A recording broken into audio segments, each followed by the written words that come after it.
Son un home que che quere de verdad o sacrificio que sempre fixeches por Galicia. Eu na outra, non sei en que campaña, xa dixen unha vez que o importante non era ser presidente, sino merecelo selo.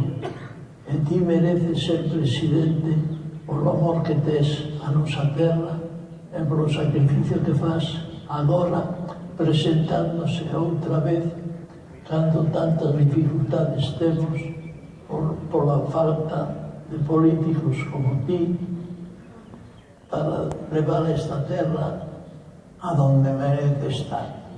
Sinto moito non acompañarte, pero quero desexar saúde e eu rezarei porque o Deus che dé saúde para que podas cumplir con o teu compromiso de servicio a nosa terra. Graciñas e unha forte aperta.